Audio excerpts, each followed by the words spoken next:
જય દ્વારકાધીશ. દ્વારકા નગરીમાં બેઠા હોઈએ અને દ્વારકાધીશની જય બોલાવવાની જયઘોષ કેવો હોય.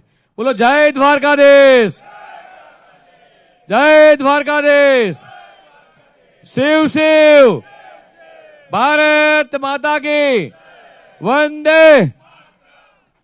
આજના જન સમર્થન યાત્રામાં આપણી સૌની વચ્ચે મંચ ઉપર ઉપસ્થિત જિલ્લાના અધ્યક્ષ શ્રી મયુરભાઈ, પ્રભારી શ્રી પુનિતભાઈ, આપણા લોક લાડલા સાંસદ બેન શ્રી પૂનમબેન અને છેલ્લી 8 ટમતી અણનમ બેસ્ટમેન તરીકે જે અડીખમ ઊભા છે એવા આપણા લોક લાડલા સાંસદ, મારે ના બોલવાની જરૂર ખરી, ખાલી શિવ શિવ, એવા પબુભા માણેક, એવા જ બાજુના જામખંભાળિયાના ધારાસભ્ય શ્રી મુળુભાઈ, જિલ્લાના મહામંત્રી શ્રી યુવરાજસિંહ, શ્રી રાજુભાઈ, શ્રી પરબતભાઈ, શ્રી મુળુભાઈ કંડુરિયાજી, દ્વારકાદાસજી, શ્રી ખીમભાઈ ભૂચિયા અને સહદેવભાઈ અને શ્રદ્ધેય મંચ અને ખરા બપોરે 40-42 ડિગ્રીમાં અહીંયા બેઠેલા મારા ભારતીય જનતા પાર્ટીના તમામ કાર્યકર્તાઓને વંદન કરું છું. આવતા આવતા તમારી ચિંતા કરતા કરતા હું મયુરભાઈ આવતા હતા. મયુરભાઈ કે સાહેબ બપોરનો સમય છે, એટલે મેં મયુરભાઈને કીધું કે મયુરભાઈ આ બપોરનો સમય તો મિટિંગ શેના માટે રાખી. મને કે સાહેબ તમે અહીંયા આવો છો તો કાર્યકર્તાને મળીને જાઓ. એટલે પબુભા બેઠો ત્યાં તરત જ કીધું કે સાહેબ બપોરનો સમય છે, અહીંયા બધા સહેજ જમીન ઊંઘવા વાળાની ટેવ ખરી બધાની. એટલે મેં કીધું તમે ચિંતા ના કરતા, આ મારા કાર્યકર્તાની ચિંતાની મને ખબર છે કે ભારતીય જનતા પાર્ટીનો કાર્યકર્તા કદાચ કોંગ્રેસ વાળા અહીંથી નીકળે ભૂલે ચૂકે તો એને કોંગ્રેસને ખબર પડે કે ખરા તડકે બપોરે 3:30 વાગે ભર ઉનાળે ક્યાંક સભા ચાલતી હશે તો એ સભા ભારતીય જનતા પાર્ટીની સભા હોય, બીજી કોઈ પાર્ટીની સભા ના હોય. આ ભર ઉનાળે આ 40-42 ડિગ્રી ગરમીની અંદર, આમ કહેવાય આપણી બોર્ડર ઉપરનો જિલ્લો એટલે પ્રથમ જિલ્લો, અને ત્યાં ગાડી ખરાબ બપોરે કાર્યકર્તાએ આવવું એ મિત્રો આ ભારતીય જનતા પાર્ટીમાં શક્ય છે. મારા દેવ દુર્લભ કાર્યકર્તાને આજે નતમસ્તક વંદન કરવાનું મન થાય અહીંયાથી મિત્રો.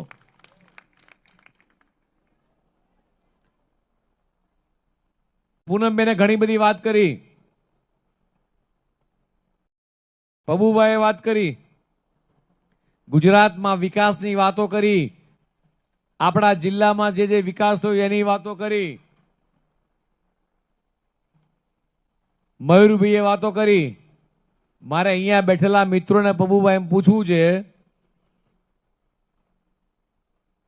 કે ભગવાન દ્વારકાધીશ હોય, આપણા હરવળ બોલે મહાદેવજી હોય, ભગવાન રામ હોય, લક્ષ્મીજી હોય, સરસ્વતીજી હોય, જેટલા પણ પૃથ્વી પરના જેટલા દેવી દેવતાઓ છે, જે ફૂલ તમને ગમે છે એ ફૂલ એમને ગમે છે. હા કે ના? જે ફૂલ આપણને ગમે છે, આપણને કયું ફૂલ ગમે છે? તો આમાંથી તમે ઘેર જઈને ફોટા જોજો, જેટલા આપણા દેવી દેવતાઓ છે એમને જે ફૂલ ચડાવવામાં આવે છે, અયોધ્યામાં જે ભગવાન રામનું મંદિર 550 વર્ષ બાદ બન્યું છે, 550 વર્ષ સુધી એક ટેન્ટની અંદર કાપડના ટેન્ટમાં બેઠા હતા અને 7 જજોની બેચ સુધી આપણા સનાતન ધર્મના તમામ ધાર્મિક સંસ્થાઓથી લઈ બધા જ લોકોએ લડત આપી. અહીંયા કેટલા એવા કાર્યકર્તા છે કે જેણે આ ભગવાન રામનું અયોધ્યામાં મંદિર બને એના માટે કેટલાય લોકોએ બાધા રાખી હશે, કેટલાય લોકોએ કાર સેવા કરી હશે, કેટલાય લોકો બાબરી ધંસમાં ભાગ લીધો હશે.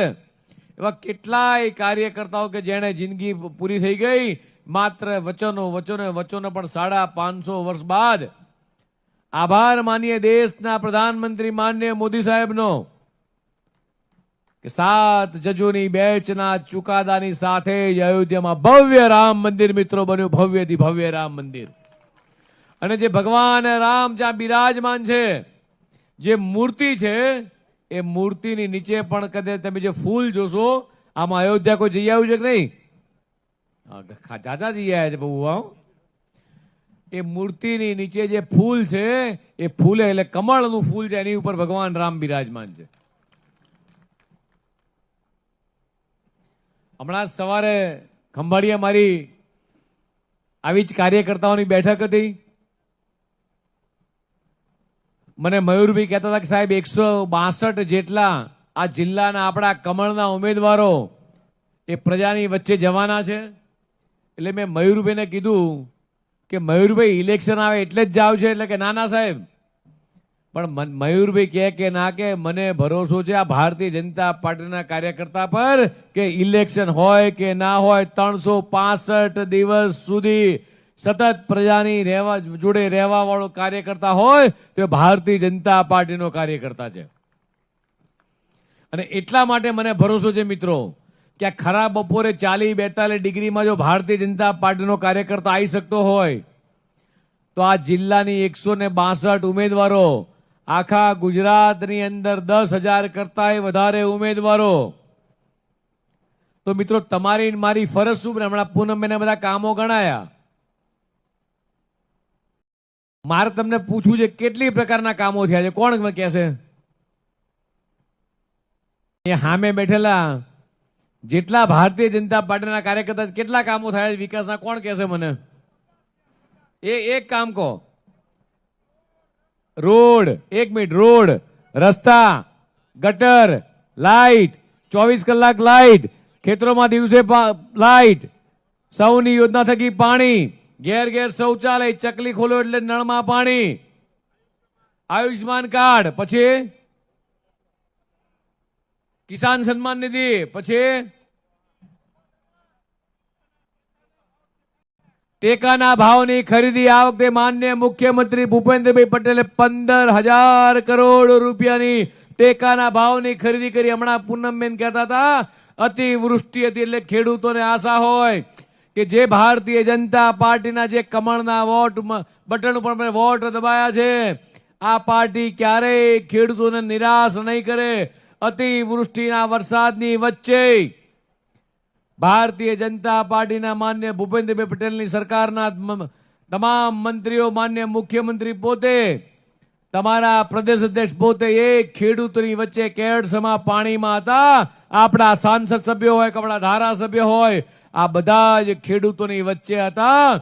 માન્ય મુખ્યમંત્રી ભૂપેન્દ્રભાઈ પટેલે ખેડૂત મારો માંગણી કરે પહેલા 10,000 કરોડ રૂપિયાનું પેકેજ આપી અને ખેડૂતોની તારાજીમાંથી બહાર કાઢવાનું કામ કર્યું હતું, ભૂપેન્દ્રભાઈ પટેલે કર્યું છે. અને એટલા માટે આ ગુજરાતની પ્રજા છેલ્લા 25-30 વર્ષથી એ ભારતીય જનતા પાર્ટીની પડખે ઉભી રહી છે. દેશના પ્રધાનમંત્રી માનનીય મોદી સાહેબે કીધું હતું કે હું ઘેર ઘેર શૌચાલય બનાવીશું. આજે આખા દેશની અંદર ઘેર ઘેર શૌચાલય બન્યા છે. આજે આખા દેશમાં ઘેર ઘેર નલ સે જલ છે. આજે ગુજરાતના ગામડાઓમાં કેટલાય દિવસથી ફરું છું, ગુજરાતના ગામડાના ઘર ઉપર જો સોલાર રૂફટોપ પેનલ લાગેલી છે. કાલે મેં પૂછ્યું જુનાગઢમાં એક બેનના ઘરે કે બેન આ સોલાર પેનલ લાગેલી છે, કે સાહેબ સારું થજો માન્ય મોદી સાહેબનું, સારું થજો માન્ય ગુજરાતના મુખ્યમંત્રી ભૂપેન્દ્રભાઈ પટેલનું. અમારે જે લાઇટનું બિલ આવતું હતું એ બિલ અત્યારે ભરવું પડતું નથી. આ સોલાર પેનલ તમે આપી, સોલાર પેનલમાં સબસિડી આપી, અમારા લાઇટના બિલ એ 0 થઈ ગયા, 0. મિત્રો આ કામ છે ગુજરાત ભારતીય જનતા પાર્ટી સરકારનું. દ્વારકાની અંદર એક ગામ એવું નહીં હોય કે જે રોડ રસ્તાથી કનેક્ટિવિટી તૈયાર નહીં હોય. હમણાં હું ને મુળુભાઈ ત્યાં બેઠા બેઠા બધા હિસાબ કરતા હતા કે કેટલા વિકાસના કામો કર્યા છે. અદ્યતન લાઇબ્રેરી આપણા જિલ્લાની અંદર, અદ્યતન સ્પોર્ટ્સ સંકુલ આપણા જિલ્લાની અંદર, સિગ્નેચર બ્રિજ આપણા જિલ્લાની અંદર, અદ્યતન રોડ, રસ્તા, બ્રિજ આપણા જિલ્લાની અંદર, અદ્યતન હોસ્પિટલ, 200 બેડની હોસ્પિટલ આપણા દ્વારિકા જિલ્લાની અંદર, પીએચસી સેન્ટરો આપણા જિલ્લાની અંદર, અદ્યતન મેડિકલ કોલેજ આવનારા દિવસોમાં બનવા જઈ રહી છે એ દ્વારકા જિલ્લાની અંદર. મિત્રો, હિસાબ આપવા જાઉં ને, રિપોર્ટ કાર્ડ કે પબુભાઈ આટલા વર્ષોની અંદર કેટલા વિકાસના કામ કર્યા, મને મુળુભાઈએ કેટલા વિકાસના કામો કર્યા, આપણા સાંસદ સભ્ય પૂનમબેને કેટલા કામ કર્યા, આપણા મુખ્યમંત્રી તરફથી કેટલા કામો થયા. આ માન્ય મોદી સાહેબ હોય અને ગ્રામ પંચાયતની અંદર સીધી ક્યાંય કોઈ વચ્ચે વચેટિયા નહીં, નાણાં પંચના માધ્યમથી સીધા કેન્દ્રના પૈસા સીધા ગામડાની અંદર, જિલ્લા પંચાયત હોય, તાલુકા પંચાયત હોય, સીધા કેન્દ્રના પૈસા એ મારા તાલુકા પંચાયત, જિલ્લા પંચાયત કે ગ્રામ પંચાયતનો સદસ્ય વાપરી શકે, આ વ્યવસ્થા વિકાસ કરી શકે. આ વ્યવસ્થા કરી છે દેશના યશસ્વી પ્રધાનમંત્રી માન્ય મોદી સાહેબ. કોંગ્રેસના વડાપ્રધાન કહેતા હતા, એની પહેલા હમણાં પબુભાઈ કીધું, સરસ વાત કરી પબુભાઈ, કે જે સોનાની ચમચી સાથે જન્મ્યા હોય એને કાળી મજૂરી શું છે ખબર ના હોય, પણ આ સોનાની ચમચી, સોનાની થાળી, સોનાની વાટકી આવી ક્યાંથી? તમારા ને મારા પરસેવા 60 વર્ષ સુધી કોંગ્રેસે જે ભારત ઉપર રાજ કર્યું, તમારા ને મારા ખેડૂતોના લોહી ચૂસ્યું છે, એ પરસેવાની કમાણીથી સોનાની ચમચી સાથે રાહુલ ગાંધી જન્મ્યા છે મિત્રો, રાહુલ ગાંધી. અને આ ભ્રષ્ટાચારથી બનેલો એમનો આખો કિલ્લો, 60 વર્ષથી માત્ર એમના કિલ્લાની અંદર એ ભ્રષ્ટાચારના રૂપિયા ભરાતા રહ્યા. એ પાપ છલકાયું. આપણે એ બધાની કહેવત છે કે પાપ છલકાય, પાપ પોકારે એટલે ધાબે છાપરે પોકીને પોકારે છે. એ જ પ્રમાણે ગુજરાતની અંદર છેલ્લા 25 વર્ષથી, કેન્દ્રમાં છેલ્લા 3 વખતથી દેશની જનતાને ખબર પડી છે, ગુજરાતની જનતાને ખબર પડી છે કે આ કોંગ્રેસના મિત્રોએ અમારું માત્ર ને માત્ર લોહી ચૂસવાનું કામ કર્યું છે, માત્ર ને માત્ર ભ્રષ્ટાચાર કરી એ ગુજરાતની ને દેશની ભોળી જનતાને છેતરવાનું કામ કર્યું છે.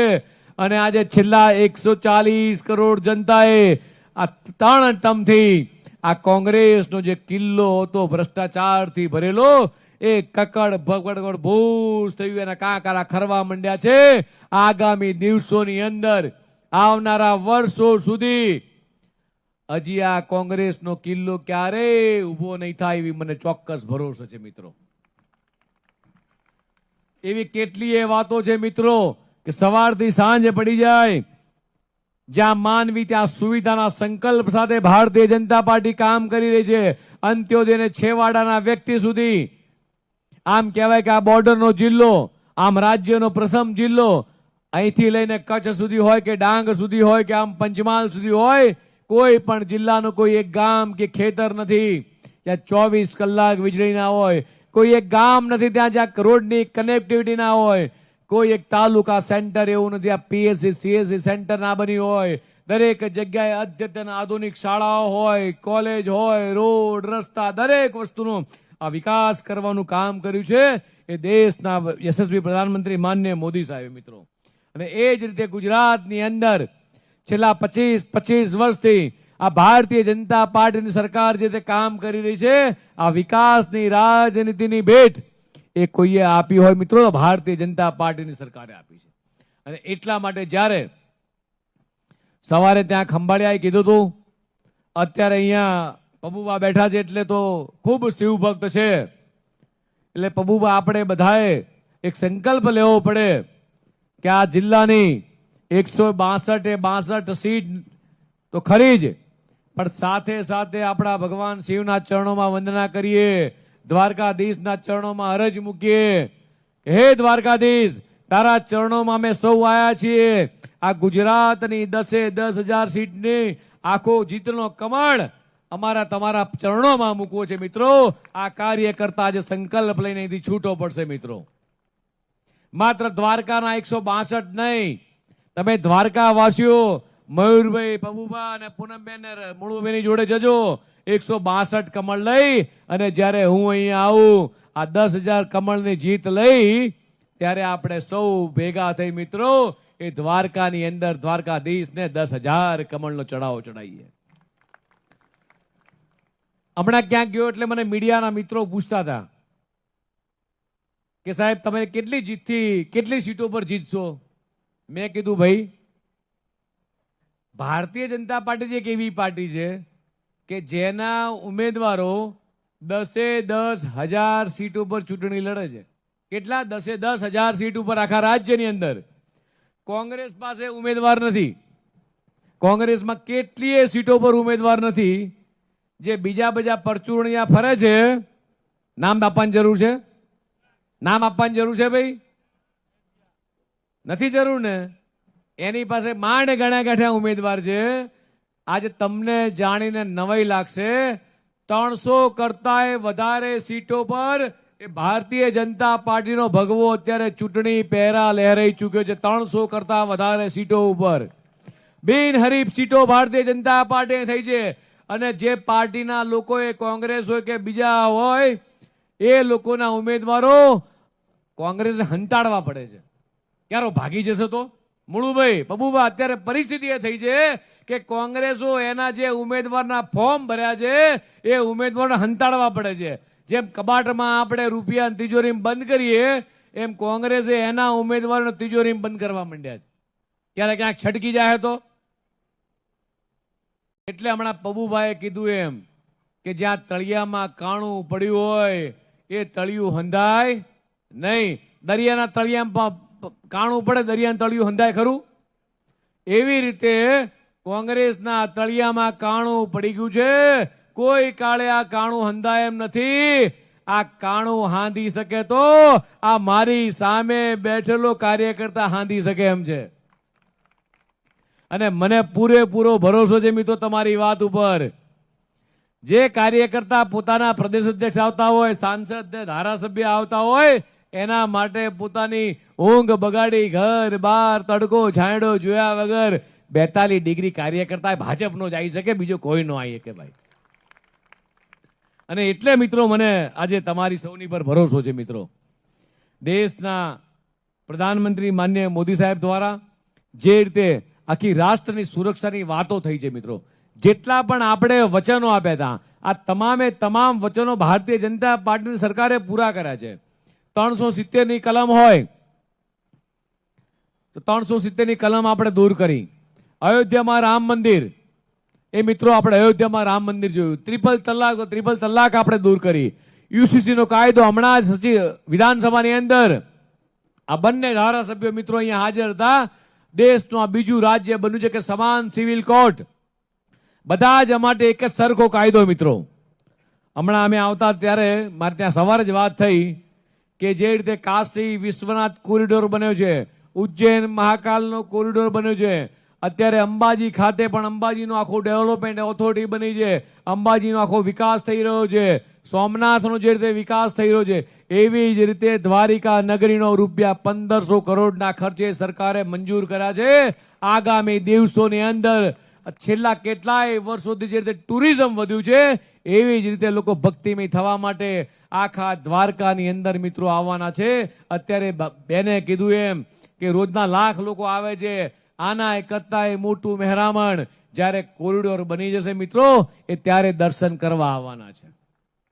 આ નાની ઘટનાઓ નથી. શિવરાજપુરનો બ્રિજ હોય કે આપણો સુદર્શન બ્રિજ હોય મિત્રો, આ છે વિકાસની રાજનીતિ.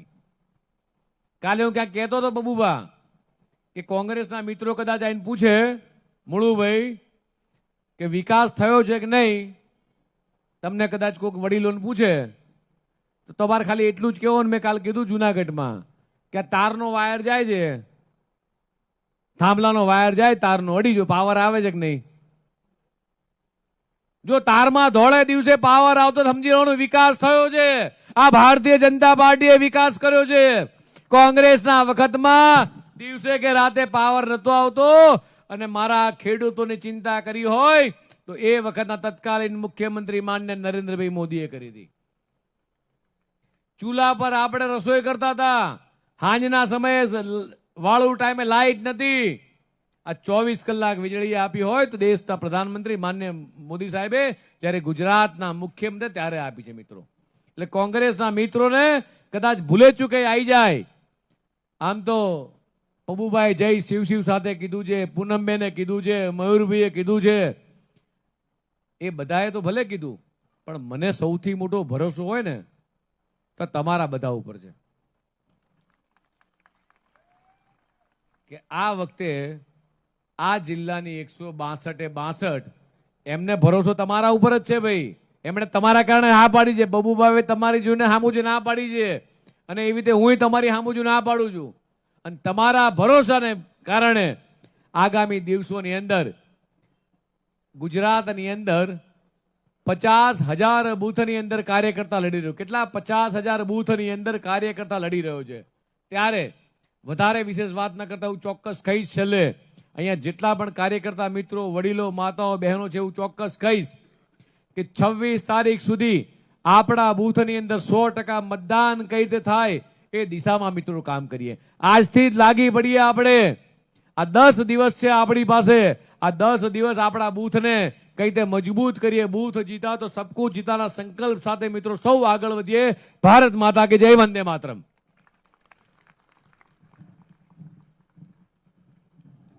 આભાર. કાર્યક્રમને અહીં આપણે વિરામ તરફ લઈ જઈ રહ્યા છીએ ત્યારે સૌ મંચસ્થ જે સંગઠનના તેમજ સરકારશ્રીના, જિલ્લાના, તાલુકાના સૌ જે અહીં ઉપસ્થિત થયા છે બધાના આભાર સાથે આવો તાળીઓના ગડગડાટથી વધાવીએ. કાર્યક્રમને વિરામ તરફ લઈ જઈએ અને જે સૂત્ર, જે સુપ્ત જે છે એને મૂર્તિમંત કરીએ. વિજયી ભવનો જે નાદ છે એ ગુંજાવીએ. આ કાર્યક્રમને અહીંયા વિરામ તરફ લઈ જઈ રહ્યા છીએ. સાથે બીજી એક સૂચના હતી, પાછી ફરીથી રિપીટ કરી દઉં. શૈલેષભાઈ ચાવડા, ભાટિયા 2 સ્ટેશન રોડ ઉપર કાર્યાલયનું ઉદ્ઘાટન ગુરુભાઈ કંડોરિયાના વરદસ્તે છે, એટલે ત્યાં અહીંથી કાર્યકરો જશે. હા, જિલ્લા પંચાયતના જે ઉમેદવારશ્રીઓ છે એ થોડા આગળ આવે. એક ફોટો સેશન માટે થઈ અને આપણે થોડીક આ સુંદર મજાની ક્ષણો છે એને યાદગીરી રૂપે અને વિજયી ભવના સુંદર મજાના સુક્તિ સાથે ભારત માતાની જય જયકાર કરતા કરતા